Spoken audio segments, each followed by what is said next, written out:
We're going to Bhutan, the land of the thunder dragon. Ooh, yes. I love it already, just the name. And, you picture right off the bat the Himalayas, Oh, yeah. dramatic peaks, and, they talk about gross national happiness. You hear about this. And we're going to the capital, Thimphu, Yep. and we're going to dive deep into it. We're going to figure out what makes this place tick. Exactly. So in this deep dive, we really want to just bring out the uniqueness of Thimphu. And we've gone through some really fascinating informational documents to really get a good, clear, concise understanding of this wonderful capital city. And what's really interesting is how Bhutan has such a unique take on everything. Yeah. Right. And Thimphu really embodies that. Yeah, absolutely. And the first thing that popped out to me that I was like, whoa, wait a minute, what? Was that there are no traffic lights for the capital city. One of the few. Yeah, it's crazy. And then, I was looking at just how high up it is Oh, yeah? in the Himalayas. It's got to be a totally different way of life. Absolutely. So let's, where should we start? How do we unpack this? Let's just start geographically, locate ourselves. Yeah. So Thimphu's in western Bhutan. It's within the Thimphu Valley, which is, picturesque. Oh, yeah. But the elevation's significant. Yeah.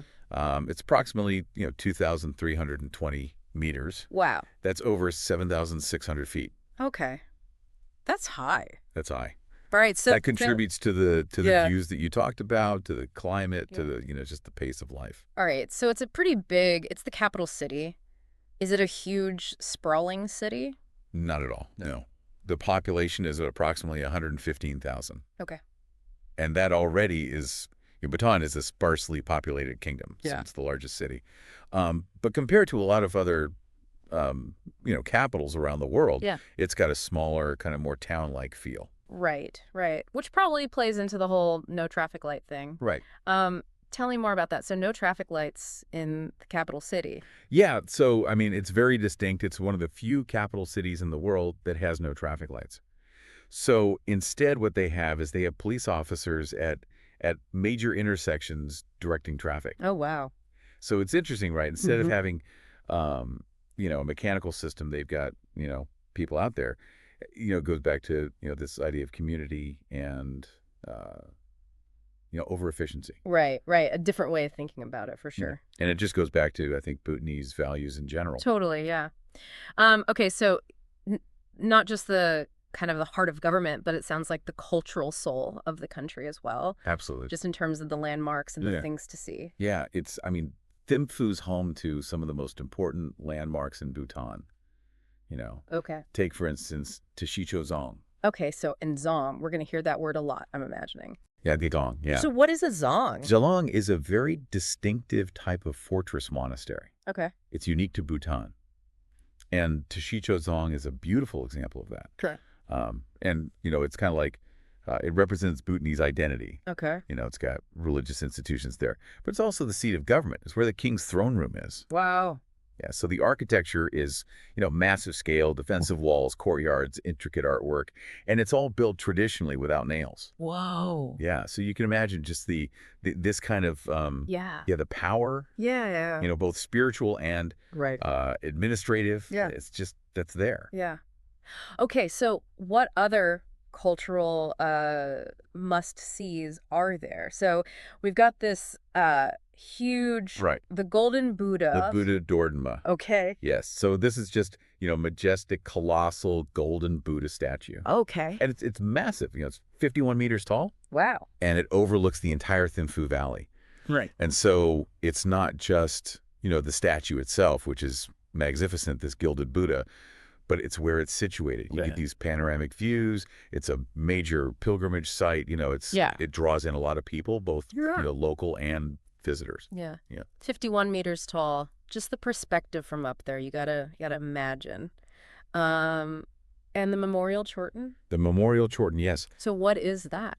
So that's a very revered stupa in Thimphu. Yeah. And, a lot of Chortens will enshrine relics of the Buddha, but this one is actually dedicated to the third king of Bhutan. Okay. And it's really a focal point for local prayer and devotion. Mm-hmm. And you'll see people, circumambulating the Chorten, walking around it clockwise Yeah. as a spiritual practice. Right. And it's very much a part of their daily lives. So it's not just a historical monument. It's Right. an active Yeah. part of their... It's living, yeah. Yeah. Wow. Okay, so it sounds like, the city is in this interesting place of like modernity coming in, Yes. but they really want to hold on to tradition, Absolutely. fiercely protect it. Absolutely. And they do a great job at it. They're able to maintain a strong sense of their traditions Yeah. while at the same time incorporating, modern amenities. And this is really evident in the architecture of Thimphu. Okay. Even contemporary buildings, Mhm. they usually stick to traditional Bhutanese styles. So you see the sloping roofs, the ornate woodwork, the Right. vibrant colors. Yeah. And it's, it creates a certain visual harmony, but it also reinforces their cultural identity. Yeah. So now I'm thinking, okay, I want to go. This sounds amazing. What do I need to know before I go? So, if you are thinking about going to Thimphu, entry requirements are really important to understand. Most foreign tourists need a visa to enter Bhutan, and this excludes citizens of India, Bangladesh, and the Maldives. And the important thing to note is that you cannot apply for a tourist visa independently. Okay. You have to go through a licensed Bhutanese tour operator. Okay. So it's not like a lot of places where you just book your own flights, book your own accommodations, and figure it out. No, you go through a tour operator. You got to go through a tour operator. Right. Oh. There's also the Sustainable Development Fee, the SDF. Mm-hmm. And as of 2025, that is $100 per night for adult visitors. Okay. And there are reduced fees for children between 6 and 12. And those under 6 are exempt. Got it. And this fee contributes towards, Bhutan's efforts in conservation, in social programs. And then in addition to that, everything on your trip, flights, accommodation, guides, all that, has to be arranged through a Bhutanese tour agency. Okay. Independent travel is not permitted for most tourists. So the tour operator really curates the entire experience. Yeah, pretty much. Yeah. Wow. Okay. So logistically, how do you get to Thimphu? So the most common way to get to Thimphu is by road. Okay. And so if you're coming from India, you would enter through Choling, that's the border town, and from there it's about a 6-hour drive to Thimphu. Okay. And, the drive itself is an experience. It's a scenic route through the Himalayas. Yeah. So you get a taste right away. Yeah, exactly. Exactly what it's going to be like. Yeah. Okay. And when should we go? When is the best time to go to experience this place? So the best time to visit really depends on your preference and what you're looking for. Yeah. We can break it down season by season. Okay. So spring, March to May has really mild weather. Okay. It's anywhere from 10 to 25 degrees Celsius. Get the flowers blooming, Yeah. the clear skies. It's a really good time for trekking and outdoor activities. Sounds gorgeous. Yeah. Okay. And then summer? Summer's June to August. Yeah. It's monsoon season. So you get a lot of rain. Right. Temperatures range from 15 to 30 degrees Celsius. You get lush greenery, Yeah. but you also have the potential for, travel disruptions. Okay. Pack accordingly. Yeah, pack accordingly. All right. So what about fall? So fall, September to November, Yeah. that's actually peak tourist season. Oh, okay. The weather's cool and dry. You get temperatures from 5 to 20 degrees Celsius. Yeah. And this is also when they have a lot of their festivals. Okay. The Thimphu Chechu, for example. Okay. So it's a great time to really see the cultural heritage of Bhutan. Yeah. And then finally, winter. Winter, December to February, it's cold. Yeah. Temperatures can go from -5 to 15 degrees Celsius. Okay. You get fewer tourists this time of year. Right. You might experience snowfall, which is beautiful. Oh, yeah. It's considered a good time for cultural tours. Okay. Skies are clear. Yeah. But, if you're looking for the absolute best months, probably March to May Okay. and September to November, Okay. which is, pleasant weather, festival. Yeah. Yeah. All right. So we talked about these big landmarks, but what else should I make sure to see? So there are a couple of places. There's the weekend market, Okay. and this is just a bustling hub. Right. You can find everything from local handicrafts, spices, to Bhutanese red rice. Okay.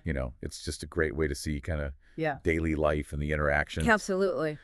There's also the Maraithang Tucken Preserve.